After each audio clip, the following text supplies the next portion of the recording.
आज इस मंडली सेमिनार में छत्रपति साहू जी के जयंती के उपलक्ष्य में दूर दराज से आए हुए हमारे बुद्धिजीवी वर्ग सभी का कार्यक्रम में हम वंदन और अभिनंदन करते हैं। 19वीं शताब्दी की शुरुआत थी।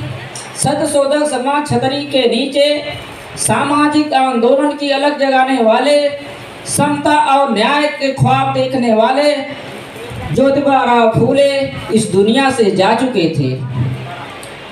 समाज उस समय भी जाति और धर्म के भेड़ियों में जकड़ा हुआ था। उसी समय कोल्हापुर की रियासत में शिवाजी का एक वंशज तथा आपा साहब गाडगे का पुत्र कोल्हापुर की रियासत में राजगद्दी पर बैठता है। जब वह राजा कोल्हापुर की रियासत में राजगद्दी पर बैठता है तो वह राजा देखता है शिक्षा था नौकरियों में, समाज का जो पिछड़ा वर्ग है जिसकी आबादी 80 से 90% है तो उसका तो कहीं पता ही नहीं। तो वह राजा सर्वप्रथम 50% पिछड़ों के लिए आरक्षण की व्यवस्था करता है। क्या आप राजा के बारे में जानते हैं? वो आरक्षण का जनक किसे कहा जाता है? वह राजा थे छत्रपति साहू जी महाराज, जिनकी जयंती के उपलक्ष्य में आज कार्यक्रम आयोजित किया गया है। छत्रपति साहू महाराज भारतीय इतिहास को जब पढ़ेंगे उतना बड़ा कोई दूरदर्शी राजा नहीं हुआ था। उनकी दूरदर्शिता का परिणाम यह है कि एक एक कर उनकी बातों को बता रहा हूँ। छत्रपति साहू जी महाराज अपने शासनकाल के दौरान सर्वप्रथम प्राथमिक शिक्षा को अनिवार्य और निःशुल्क बनाया, बंधुआ मजदूरी जैसी प्रथा को समाप्त किया और तमाम प्रकार की उसमें कुरीतियाँ थी। बालकों के लिए, बालिकाओं के लिए शिक्षा के लिए स्कूल की व्यवस्था किया, हॉस्टल खुलवाए, तमाम प्रकार की पिछड़ों के लिए व्यवस्था किए। ऐसे थे छत्रपति साहू जी महाराज। 26 जून 1878 को छत्रपति साहू जी का जन्म महाराष्ट्र के एक कुर्मी परिवार में वह पैदा हुए थे। पैदा होने के 3 वर्ष के बाद उनकी माता का देहांत हो जाता है और 17 मार्च 1884 को कोल्हापुर की रानी आनंदीबाई ने उन्हें गोद लेती है और उन्हें छत्रपति की उपाधि से विभूषित करती है। 2 जून 1894 को छत्रपति साहू जी महाराज अपनी उम्र के 20 वसंत पूरा करने के बाद जब कोल्हापुर रियासत की राजगद्दी पर बैठते हैं तो वह राजा जब देखता है कि जिसकी आबादी तो 80 से 90% है, ना तो वह नौकरी में है, ना तो शिक्षा में है, शासन सत्ता में उसका तो कोई प्रतिनिधित्व नहीं है, वह राजा हमारे बीच में चंदौली के जिलाध्यक्ष श्रद्धेय महेंद्र सर के नेतृत्व में पूरी टीम आ चुकी है। पूरी टीम का तहे दिल से स्वागत करते हैं। हम अपनी टीम से चाहते हैं कि उनका भव्य स्वागत करके मंचासीन करने का कष्ट करें। श्रद्धेय महेंद्र सर, जोरदार ताली आप लोग एक बार बजा दें। सभी अपने अपने क्षेत्र में महारत हासिल किया है, लोग मिशनरी साथी है। चंदौली की पूरी टीम का स्वागत है। आप लोग कृपया मंचासीन होने का और जहां भी सीट मिल जाए आप लोग बैठने का कार्य करें।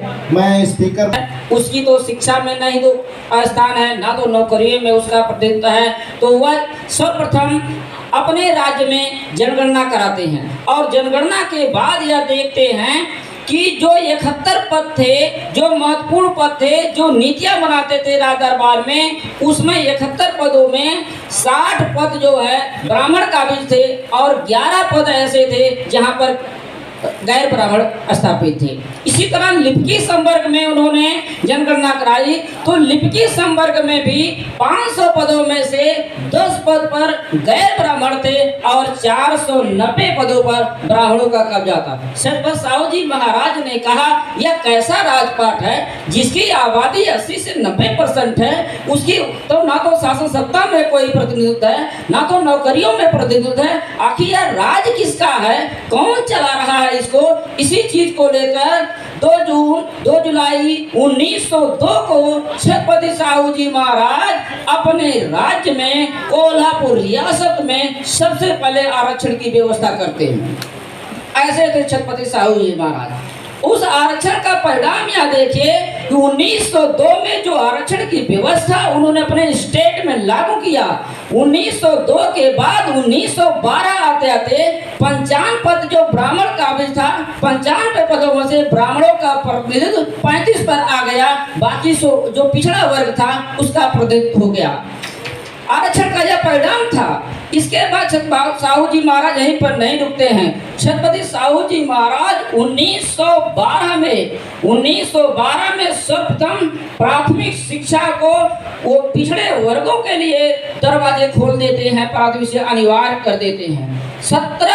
25 जुलाई 1917 को प्राथमिक शिक्षा को अनिवार्य और निःशुल्क कर देते हैं। जहाँ की पिछड़ों के लिए दरवाजे शिक्षा के बंद थे, वहाँ कितना हुआ क्रांतिकारी, वह राजा कितना बड़ा दूरदर्शी था जिन्होंने इतना बड़ा क्रांतिकारी कदम उठाया। इसी प्रकार 1920 में बधुआ मजदूरी प्रथा को उन्होंने 3 मई 1920 को बधुआ मजदूरी प्रथा को उन्होंने बंद कर दिया।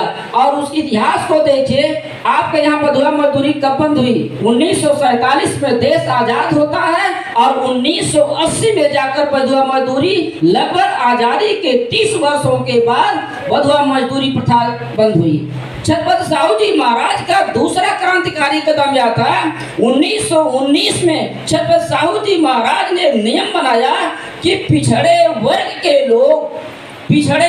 के लोग जिनको सरकारी चिकित्सालयों में चिकित्सा का अधिकार नहीं था, उन्होंने एक फरमान जारी किया कि कोई भी पिछड़ा वर्ग का व्यक्ति जिसके पास पैसा है, अपने आर्थिक सामर्थ्य के हिसाब से वह चिकित्सालयों में चिकित्सा व्यवस्था उपलब्ध मुहैया वह ले सकता है, चिकित्सा का लाभ ले सकता है। 9 जून 1919 को छत्रपति साहू जी महाराज का अगला क्रांतिकारी कदम है, उन्होंने मंदिरों का राष्ट्रीयकरण कर दिया, मंदिरों को राज की संपत्ति घोषित किया। मंदिरों को राज की संपत्ति घोषित करने के बाद वह यहीं पर नहीं रुकते। छत्रपति साहू जी महाराज ने एक आदेश जारी किया कि अब मंदिरों का पुजारी ब्राह्मण ही नहीं होगा, बल्कि पिछड़े वर्ग के लोग भी मंदिरों के पुजारी होंगे। और उन्होंने इस चीज को राजाज्ञा ही जारी नहीं किया, शासनादेश नहीं जारी किया, बल्कि धरातल पर इस चीज को उतारा।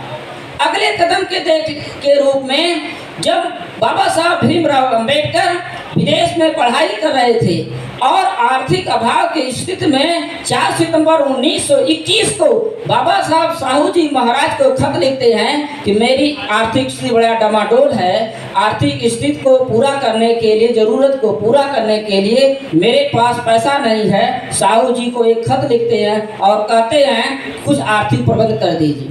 साहू जी उसके जवाबी खत में 6 सितंबर 1921 को बाबा साहब को आर्थिक मुहैया करने के बाद साहू जी एक जवाबी खत लिखते हैं कि आपके कहे के अनुसार मैंने आपको धन की व्यवस्था कर दी है, लेकिन एक चीज का ध्यान रखिएगा, आप अपनी पत्नी से भी कह दीजिएगा किसी प्रकार की अगर उसको समस्या होगी, किसी प्रकार की सहयोग की आवश्यकता होगी तो बेझिझक वह मेरे पास आए, सूचना दे, मैं उसकी भी आवश्यकता पूरी करने के लिए तैयार हूँ। अगला कदम 31 जनवरी 1921 में वह काम बाधित हो रहा था।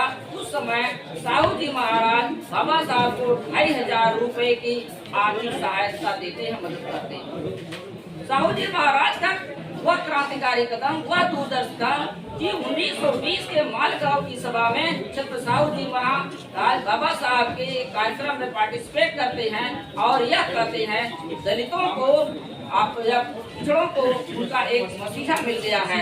और जिस चीज को बाबा साहब इनहिलेशन अवकाश में बाबा साहब कहते हैं कि बिना जात के विनाश के यह संभव नहीं है, सामाजिक व्यवस्था को स्थापित नहीं किया जा सकता। उस चीज को साहू जी महाराज अपने राज्य में इस व्यवस्था को इम्प्लीमेंट कराते हैं। जब साहू जी महाराज आरक्षण की व्यवस्था लागू कर देते हैं तो उनके राज दरबार में कुछ ब्राह्मण जाते हैं और साहू जी महाराज से यह कहते हैं इस आरक्षण की बदौलत आपने पिछड़ों के लिए राज दरबारों में नौकरियों में दरवाजे खोल दिए हैं, वो तो अयोग्य हैं। उनकी अयोग्यता का यह परिणाम है जो परफॉर्मेंस उसका अच्छा नहीं है। साहू जी महाराज का इतना दूरदर्शी यह निर्णय है। साहू जी महाराज कहते हैं कि उसको ट्रेनिंग देने का काम किसका था? तुम्हारा था। उसको प्रशिक्षित करने का काम किसका था? तुम्हारा था। तुम ट्रेनिंग देने में नाकाम हो, इसलिए